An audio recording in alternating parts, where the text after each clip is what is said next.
Boa tarde, pessoal. Meu nome é Suelen e hoje nós vamos dar início, ao nosso curso de Física 3. Basicamente, essa Física 3 corresponde aí à matéria do terceiro ano do ensino médio e a gente vai trabalhar e começar a discutir sobre os conceitos de eletricidade.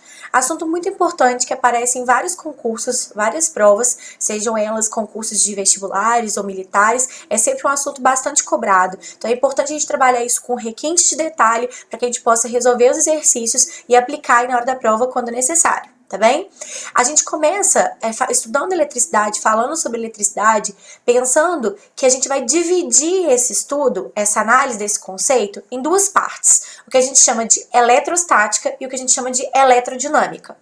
A eletrostática é a parte da física que estuda essa eletricidade estática, ou seja, parada, na condição de repouso. Na verdade, eu nem gosto muito de dizer que ela está em repouso. Na verdade, é porque a gente estuda características, grandezas físicas que vão ser necessárias para entender, compreender o processo da eletrodinâmica. Aí sim, eletrodinâmica, que seria essa eletricidade em movimento.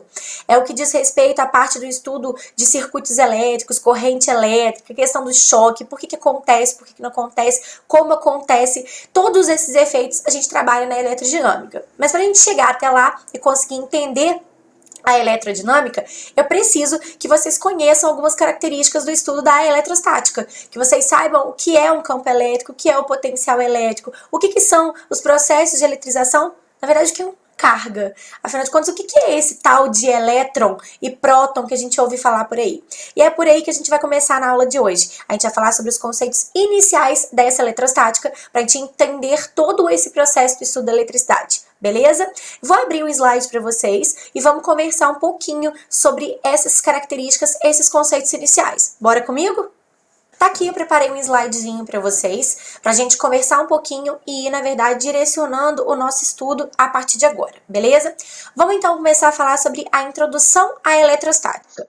Bom, para começar, o que a gente vai fazer e o que a gente vai estudar na aula de hoje?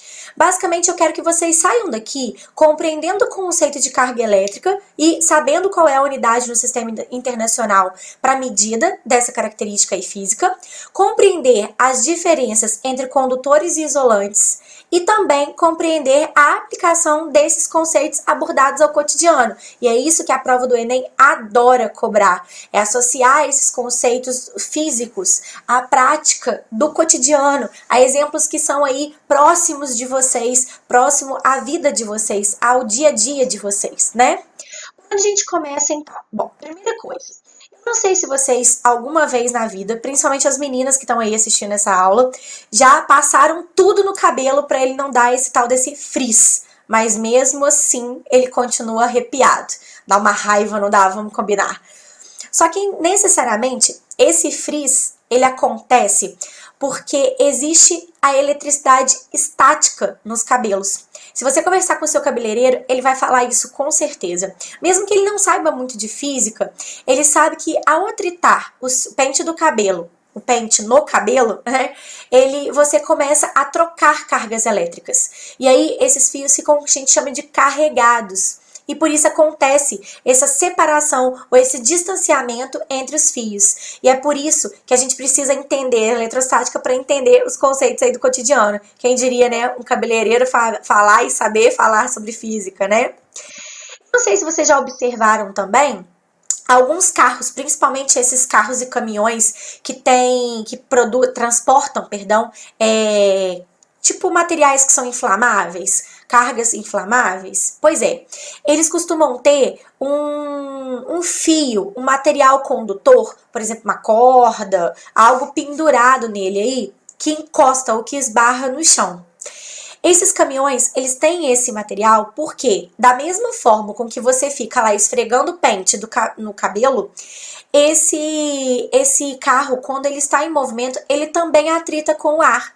E nesse processo, eu também posso ter, na verdade, um carregamento dessa lataria desse veículo. E nesse carregamento, isso pode provocar, em algum momento, uma pequena faísca. E essa faísca causar um acidente mais grave, um estouro desse caminhão ou algo do tipo. Mais uma vez, se você perguntar isso para um motorista de caminhão, um caminhoneiro lá, com certeza ele vai te explicar isso muito claramente, tá? Mais uma vez, um profissional que não está ligado a essa área aí da física vai com certeza te explicar esse fenômeno físico. E outra coisa, não sei se vocês costumam ir para academia, eu particularmente não gosto muito, mas quando a gente vai na academia, em algumas vezes você está lá correndo na esteira, fazendo lá a sua atividade física. Eu não sei se vocês já perceberam que, sem querer, você esbarra ou numa outra pessoa ou até mesmo no próprio aparelho, né, na própria esteira, e toma um pequeno choque. Esse choque, ele acontece por conta desse atrito que é gerado entre aquela borracha, que é onde você fica andando, e, na verdade, essas roldanas que fazem essa borracha movimentar para você fazer sua caminhada ou sua corrida. Mais uma vez, se você conversar aí com um profissional da área de educação física, um treinador, né, ele vai te garantir que esse movimento é que gera essas cargas elétricas, que geram essa separação dessas cargas e vai também dar aquele choquinho ali quando você estiver correndo. Isso não nada tem a ver com a questão da corrente elétrica que liga essa esteira. Tem a ver com esse atrito gerado entre essa borracha, esse papel e a roldana que faz esse movimento acontecer.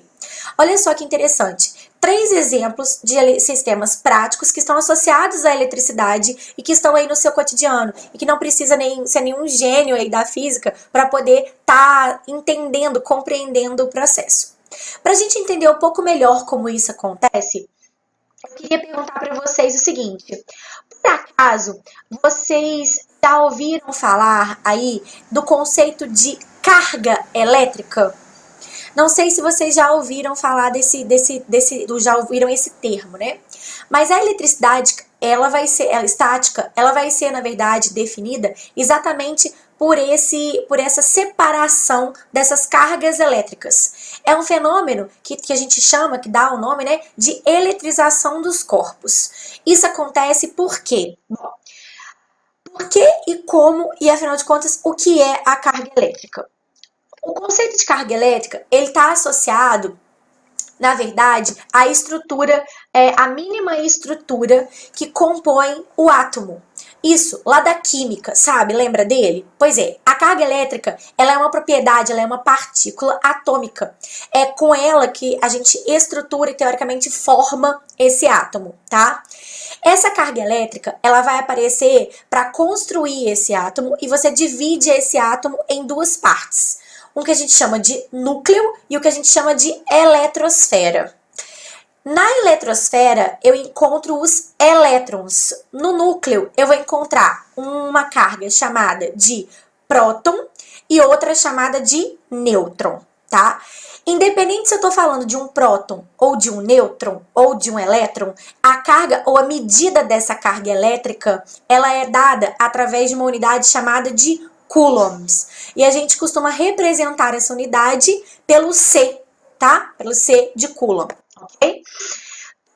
Toda a matéria é constituída de átomos? Sim. E toda ela vai ter e vai responder a esse modelo atômico aqui, ó, que eu comentei agora com vocês. Eu tenho elétrons que ficam na eletrosfera, que é, na verdade, essa região mais externa desse átomo. É o elétron que, teoricamente, tem o contato mais próximo com os outros elementos aí do meio, tá? E esses prótons e nêutrons ficam agarradinhos, aglomeradinhos lá no núcleo, ficando um pouco mais isolados. Por convenção, adotou-se que o elétron tem uma carga negativa, enquanto o próton apresenta uma carga positiva. Mas vocês já devem ter ouvido falar alguma vez na vida aí sobre a questão de atração e repulsão de cargas.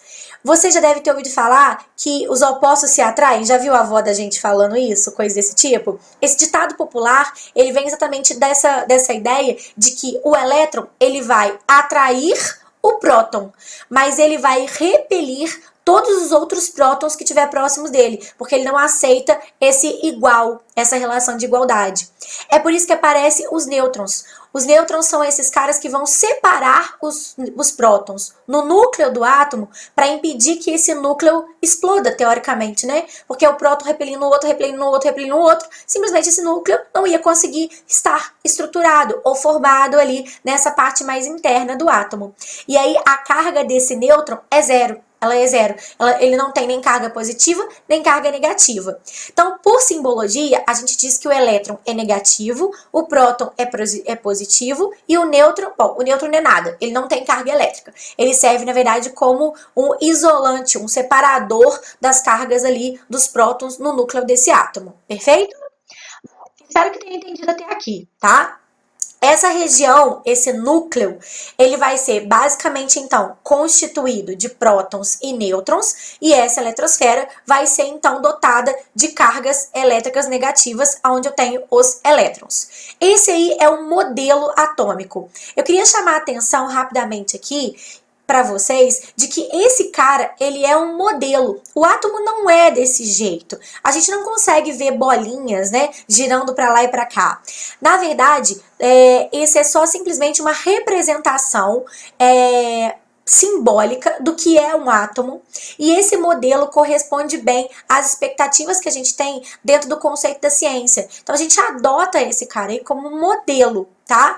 E a gente o representa dessa forma como um facilitador para o compreendimento tanto dos processos físicos quanto dos processos químicos, beleza? Bom, e o que isso tudo tem a ver com a questão da eletricidade? É porque esses elétrons e esses prótons que formam esse átomo, eles têm cargas elétricas.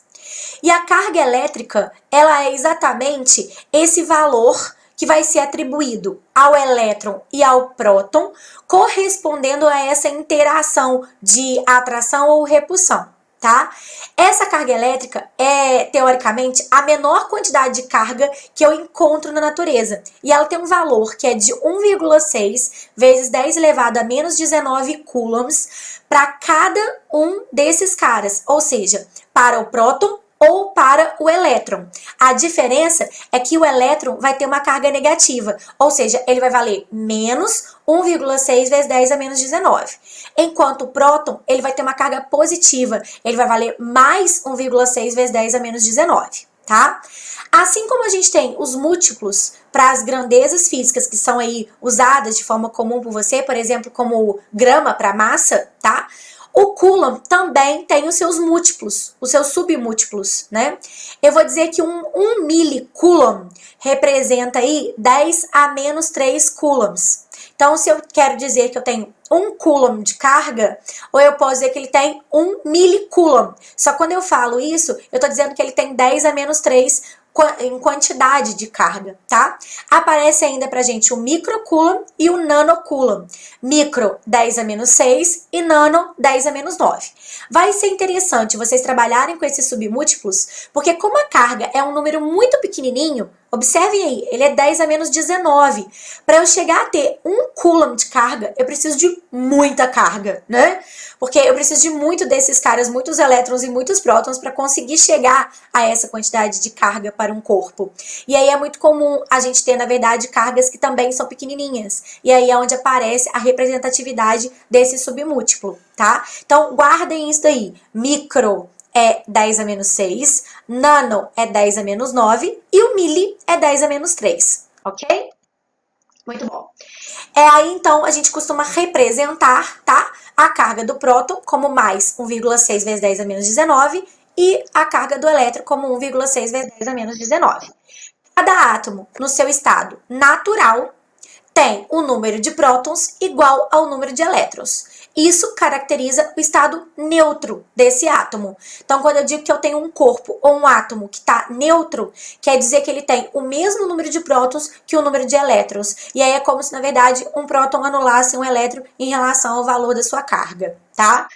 Geralmente, na natureza, a gente encontra esses corpos neutros. Mas, porém, todavia, entretanto, é possível que você altere o número de elétrons dentro desse átomo. E aí, quando isso acontece, a gente diz que esse corpo ele está carregado, tá? Eu posso ter esse corpo com excesso de elétrons ou falta de elétrons. E aí a gente diz que ele está, então, carregado positiva ou negativamente. Percebam que eu falei para vocês que eu posso retirar ou colocar nesse corpo elétrons, tá? Eu vou dizer que eu tenho um corpo positivo quando o número de elétrons for menor do que o número de prótons, porque eu retirei elétrons desse corpo. Se esse corpo está neutro, é porque ele tem o mesmo número de prótons e elétrons. E se esse corpo está negativo, é porque ele foi, na verdade, inserido nele uma certa quantidade de elétrons. Ou seja, ele tem mais elétrons que prótons porque ele recebeu esses elétrons de outros corpos. Tá? O que permite perder ou ganhar elétron é a interação entre essas cargas. A força de tração entre elétrons e prótons vai fazer com que o número de elétrons seja igual ao número de prótons, mas também pode permitir que eu consiga arrancar elétrons, tá? Se não há perda ou ganho de elétrons, então eu digo que o corpo está neutro e que cada elétron tem o seu par, né? Que é o próton. Geralmente é essa condição que se encontra os elementos que estão aí na tabela periódica, tá?